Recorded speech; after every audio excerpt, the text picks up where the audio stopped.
আসসালামু আলাইকুম। Farm life with Nadia ইসলাম মাহিতে আপনাদের সকলকে স্বাগতম।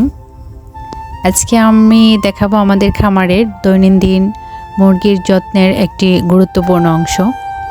কাল রাতে আমরা খামারকে প্রথম ভ্যাকসিন করিয়েছি।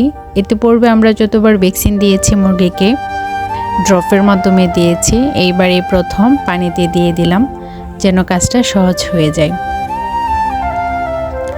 আমরা রাতে ভ্যাকসিন দিয়েছি, তাই আজ সকালে আমরা মুরগিকে শুধু পরিষ্কার ও বিশুদ্ধ পানি দিয়েছি।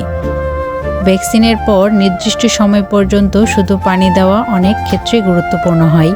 এতে মুরগিগুলোর সহজে পানি পান করতে পারে এবং ভ্যাকসিনের কার্যকারিতা বজায় রাখতে সাহায্য করে।